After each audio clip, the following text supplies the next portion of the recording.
A couple weeks ago, I was the side character in some internet drama, though it wasn't exactly drama, it was more just emotional shit flinging, and it all stemmed from a video I made called I've Never Seen Something This Horrible. The video is just me joking about an event that a YouTuber held called a Super Roast Battle, where it was just a comedy special with people insulting each other. And the title of this video is still accurate. I don't think I will ever see something this bad again. I could watch my grandfather get hit by a train right in front of me, and I still wouldn't be as traumatized by that as I was watching this stand-up special. Dunking your own head into a bucket of hydrochloric acid would be less painful than watching that super roast battle. Being sentenced to the guillotine is more humane than being sentenced to watch that entire super roast battle segment. It's bad. It's horrible. And the video title still is 100% accurate. But that's not the point. I made that video joking about it, and the YouTuber that held it, Def Noodles, was a little upset about it. Though I think ultimately Def Noodles, as well as the community, realized it's not that big of a deal. You know, cringe isn't the ultimate sin. It's not a huge issue. You know, it's not a crime to hold a bad comedy night. But you know what is a crime? Assault. And that happened last night at Def Noodle's most recent Super Roast Battle.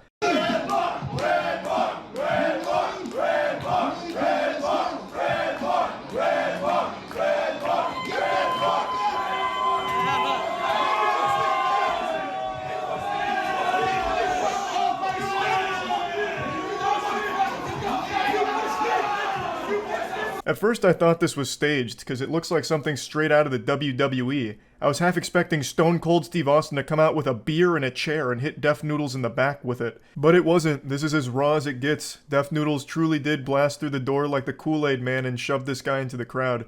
Now I don't know who the guy is on stage, and I also don't know what they're chanting.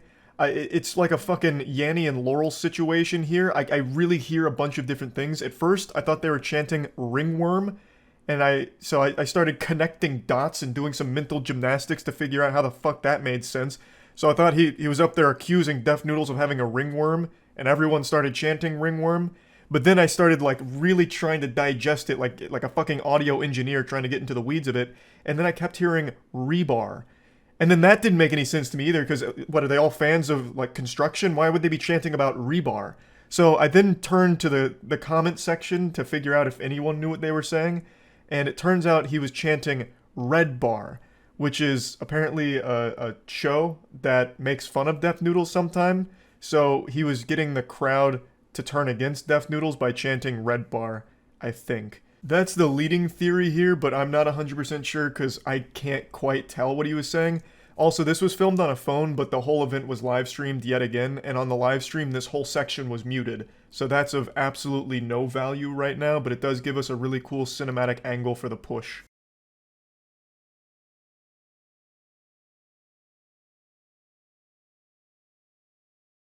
So we've got the bird's eye view here, and you can see there was a lot of power and anger behind that push on an unsuspecting guy on stage. Again, I don't know the history between this guy and Def Noodles, but apparently the reason he pushed him is because that guy, whose name is Salvo, went to the show to harass the crowd and interrupt the show. He also encourages fans to fight Def Noodles fans in the crowd. And Def Noodles retweeted that explanation with the truth. So if this account is to be believed, then the guy went there with the sole intention of causing a bit of a ruckus, a little pandemonium and chaos. Now, I think no matter what, it's a big overreaction from Def Noodles here. Unless, of course, there was an imminent threat where the guy was on stage talking about he's going to start throwing hands with everyone in the front row or something, or making, legitimate threats to the crowd. Couldn't tell you, but it does seem like a massive overreaction from Def Noodles here. He pushes him from behind and then hides behind his friends to keep the other guy off of him, which I think is pretty lame. If you're going to start some shit, you gotta finish that shit. You know, it's like vegetables. You gotta finish your plate. You can't just take a bite. If you're gonna push this guy and he's ready to respond, now it's on you to employ the knight's honor, the code of conduct. You have started this fight. Now it is your time to engage in it. I don't like when someone does that and then immediately hides behind the muscle. So yeah, I do think that's pretty cowardly. However, I also don't think that this push is grounds for Def Noodles to be locked up, thrown in the slammer, or sued or anything. Yes, it is by definition assault. But I've always said this, and I feel very strongly about it, and I know a lot of people don't like it, but I have always believed if you're going to go somewhere just to be a douchebag and try and instigate a confrontation or just be like a general menace, then you shouldn't be surprised when somebody fights back. I've always said this about pranksters, for instance, where a prankster's main shtick is, I'm gonna go step on someone's nice shoes, or, do something to actually, like, cause distress to someone else. You should not be surprised if somebody fights back. You asked for it. This is your fault. This is always mainly applied to pranksters for me, because a lot of the pranksters will go to, like, unsuspecting people out in society and, like, talk about beating their ass or, like, threatening them as part of their joke. And I've just always believed that they have the right to now do something about that. Like, you have threatened them, now I think they should have every right to shove you away or whatever afterwards. Now, why am I mentioning this? Because I actually don't believe that this applies to Death Noodles here at all. He wasn't the one being threatened or in any immediate danger, and if he felt like the audience was in danger, he should have called security to handle the situation instead of trying to take it into his own hands like Batman, like some kind of fucking vigilante. This is a situation where he should have relied on the professionals that were there. Apparently, there was security there, so he should have had them do their job and take this guy away if he felt like he was a danger to the crowd. But he didn't. He came up and shoved him from behind, and I don't think there's any way for him to really justify that and come out looking good from it.